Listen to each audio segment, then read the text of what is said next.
Sean Diddy Combs isn't the only one in the family facing some serious accusations, and while the rapper has been criminally charged and arrested, his sons have been named in recent lawsuits. But could those allegations lead to more charges for the Combs family?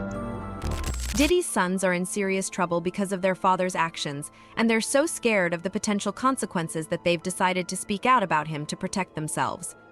Interestingly, Gene Deal had predicted that Diddy's own sons would be the cause of his downfall. He specifically mentioned King Combs, who recently released a diss track aimed at several people, including 50 Cent and his father Diddy. But what you think about the diss record that King Combs came out with, where he was coming at 50 and coming at everybody, coming at his dad? Like, how you feel about that record? Well, first I want to say to this young man, before somebody take his head off, because see, that's that new school bull crap that these kids out here, they easy to fly out their mouth with that. You don't invite a man to your private. You don't invite a man to your private unless you doing the Diddy. If two men lay down, how many homos get up? Let me tell you, young man, 2 of them. You understand? So don't invite a man to your private, because that man will see you and take your head off. Gene began by teaching King Combs that disrespecting someone like 50 Cent could lead to serious consequences. Especially somebody like 50. You don't send or let a boy do a man's job. I don't know if he need that type of attention or he want that type of attention. Evidently he do. But 50 is the wrong dude that you want to do that type of attention, get that kind of attention from, bro. And the infamous words of Waka Flocka, that go hard in the paint. And I don't believe that this cat would even put out some trash like that and really didn't know what he was doing. He's teasing the federal government. And I told y'all, the Southern District of New York do not play. So King Kong just put another battery in their back. And you see after he did that, something get leaked to the press. Do you notice that, right? As soon as he did that dumb talking about, well, we did this and we did that. We had this over here, y'all went to the wrong house. Some went to, he said, well, we're gonna show you how wrong we are. Yo, CNN, run this. Action, roller. Don't play with the feds, bro. Because you got to realize this. They got a lot of time. All they got is time. He explained that King Combs is playing with fire, especially when going after someone with 50 Cent's reputation. Gene warned that this risky behavior from the new generation could lead to serious trouble.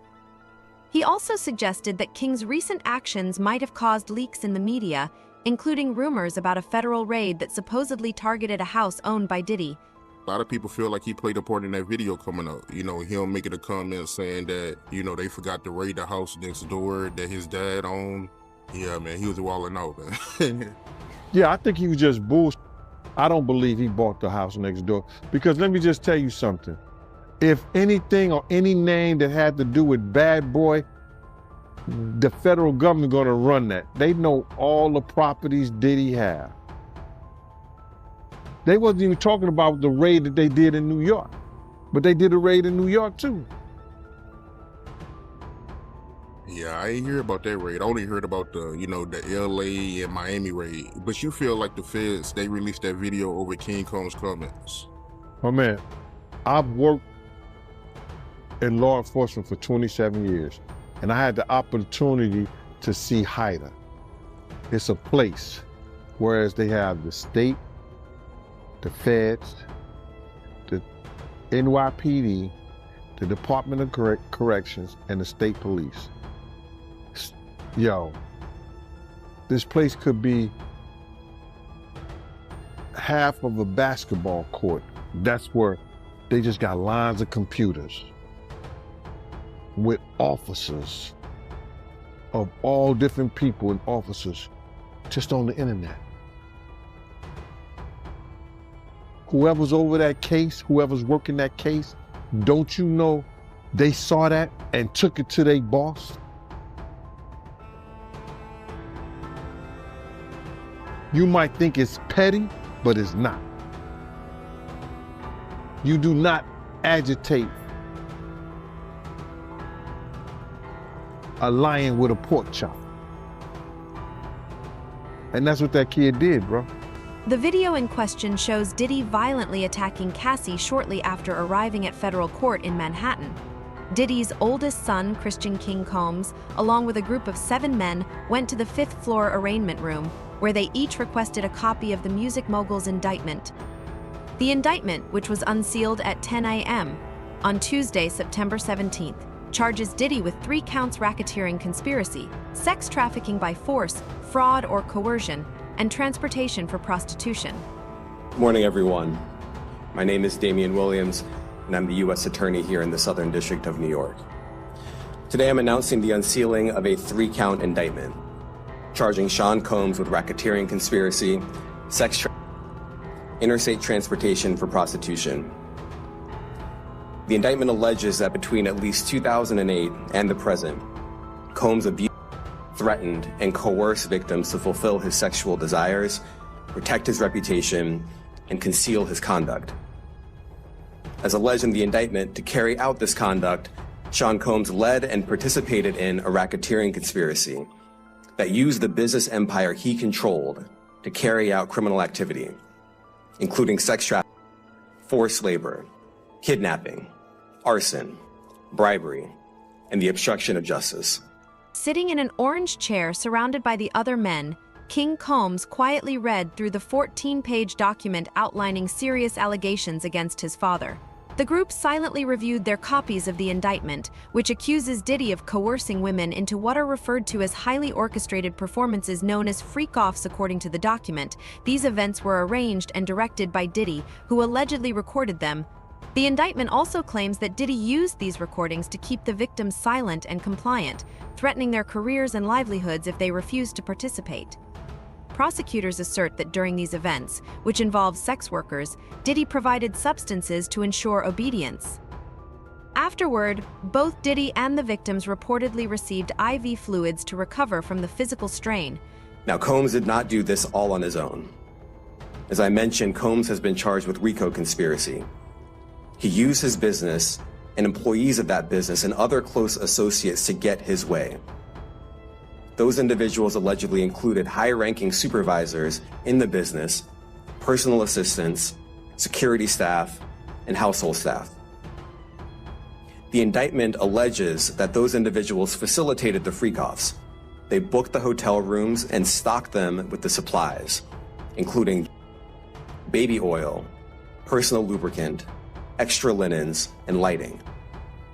When the hotel rooms got damaged, they helped clean it up. They arranged for victims and commercial sex workers to travel for the freak-offs, and they delivered large quantities of cash to Combs to pay for the commercial sex workers. Additionally, federal authorities reported seizing items from Diddy's homes in Miami and Los Angeles in March, including supplies related to the freak-offs, such as narcotics and over 1,000 bottles of baby oil and lubricant. This situation follows another legal battle in April when King Combs was accused alongside his father in a sexual assault lawsuit filed by Grace Amarki in Los Angeles Superior Court. The details of that case are just as disturbing.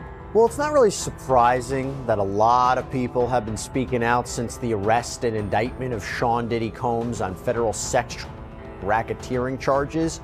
But now that includes the woman behind a lawsuit against his son, Christian Combs, So Sean Combs was indicted in federal court last week. He's going to be going up against the formidable prosecutors of the Southern District of New York. And until then, he's locked up at what's called the MDC, the Metropolitan Detention Center in Brooklyn, New York. And this is a jail which has housed other celebrity inmates at times. It's been plagued with issues like unsanitary conditions, fights between inmates. There's a status conference for this case scheduled for October 10th. But as Combs now faces these criminal charges, there is a separate legal team that is dealing with the multiple civil lawsuits that are pending against him. And one of those complaints was filed by a woman named Grace O'Markey. So O'Markey was apparently a steward working aboard a yacht that was rented by Sean Combs in December of 2022 for a holiday celebration with his family, when she claims she was sexually assaulted by Christian Combs.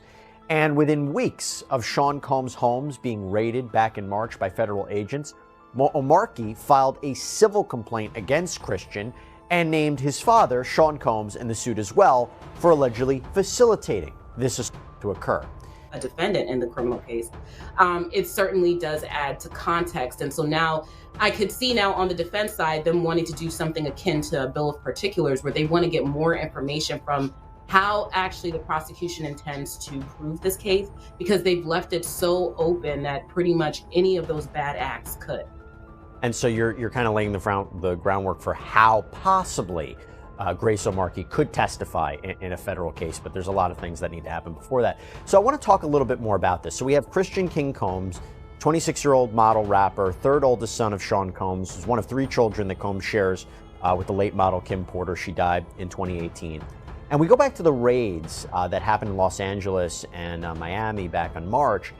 Combs' sons, specifically in LA, Christian and Justin, they were handcuffed and they were let out of the home as investigators from Homeland Security went in to collect the evidence. 30-year-old Justin is Combs' oldest biological son, who he had with a fashion designer named Misa Hilton. And Justin's mother shared a video from the Los Angeles raid on her Instagram page, and the footage, which appears to come from security cameras around the home, has been edited and sped up in places. And she writes, quote, "The overzealous and overtly militarized force used against my sons Justin and Christian is deplorable. If these were the sons of a non-black celebrity, they would not have been handled with the same aggression." Christian, by the way, celebrated his birthday 1 week after the raids, posting photos of his lavish celebrations on his Instagram story. And he also posted this to his story: "Stop with the blue cap emoji. Cap is slang for lying." And then on April 4th, Grace O'Markey filed her civil lawsuit in Los Angeles Superior Court. If his sons are starting to speak out against him, it's likely that Diddy will face serious consequences, potentially spending a significant amount of time in jail, where life is expected to be very challenging for him. Diddy is now at the Metropolitan Detention Center in Brooklyn, a place that's been described as hell on earth. Fox 5's Lisa Evers is at MDC right now on Diddy's life behind bars. Lisa, what are you finding out tonight? Well, Natasha and Steve, for the first time in his life, Sean Diddy Combs has spent a week behind bars. He's here inside MDC, where he's been since his arrest on Monday night on federal sex trafficking and other charges, to all of which he's pleaded not guilty. There's no VIP section, there is no concierge, only conmen, killers, and kingpins. MDC is so bad, federal judges have questioned the harsh conditions for those here awaiting trial.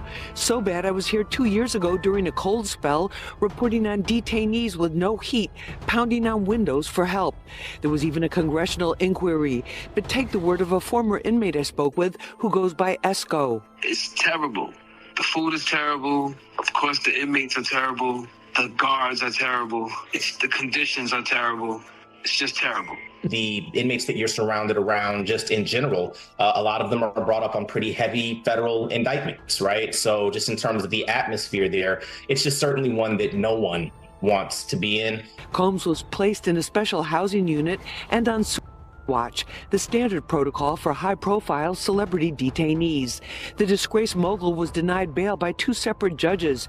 His attorney, Mark Agnifilo, asked the court to transfer him to the federal detention section at the Essex County Jail, but the judge deferred to the Bureau of Prisons. The isolation may be the worst part for Combs. It's being done for his protection in the violence-prone facility. He will have no bunkie. He's probably not going to have any contact with any other inmates. So for him, it's going to be a little different than for a person like me, where I will go in, I will go through process and intake, and then they'll assign me a cell, and I'll have a bunkie or a cellmate, and I'll be in population. For him to be able to get out at this point, it just doesn't look good. It has been reported that Diddy is currently under watch due to concerns about his mental state. According to People magazine, a source revealed that the high-profile rapper is now under surveillance as a precaution while he awaits trial. Gandil believes that Diddy may feel pressured to provide the authorities with a big-name celebrity in exchange for leniency, or could be at risk of harming himself while in prison. I guess we could start with Diddy being put on watch. How you feel about that? Man, watch, you know, it's the #1 cause of death statistically in the prison system. In order for him to get on watch, he just can't say, I'm gonna commit suicide. You know, that helps, but he has to go through he has to have a psych evaluation. He has to, the correction officer, they had to monitor him and see what he has, you know, we've been doing. Has he been crying all night? You know, those are some of the criteria. You know, saying that you're gonna commit suicide, crying all night, doing some kind of self-mutilation, or trying to harm yourself, because everybody think because you were on suicide watch, you're in a good situation. Once they put you in suicide watch, bruh, you gotta go to a cell, like a padded cell, by yourself with very little or no clothes on. You understand what I'm saying? So that suicide watch, when I heard it, it didn't, I wasn't surprised. You know, somebody who lived in mansions, travel all over the world, somebody who could go into any hotel, have any and everything at his beck and call. Now he's in a room that's a 10 by 10, if that, a cell. Bruh, if he was gonna commit and he was on the outside during those city college days, just imagine what he's gonna do or try to do while he's in prison and he don't have his cell phone, he don't have no maids, you understand? He better hope that they want to make a deal, but I don't think so, or they want somebody else. He better hope, and he got something to offer them. Even if he got something to offer him, you gotta realize, bro, like, you got kingpins, you got drug dealers, you got people who make deals, there's murders and killers. They make a deal and they still get 25, 30 years in the feds. He's about 55 years old. If he do 15 years, that's 70 years. When he come out, he's 70 years old. He may not want to live like that. And then what he coming out to at 70 years old? He'll still have probably a little money to do something, but not to do nothing. So that's what he's looking at, bro. Curiously, an old 1999 interview has resurfaced in which Diddy eerily predicted his own future. In this Entertainment Tonight segment, he was asked about his famous white party ticket. Your parties are the hottest ticket around.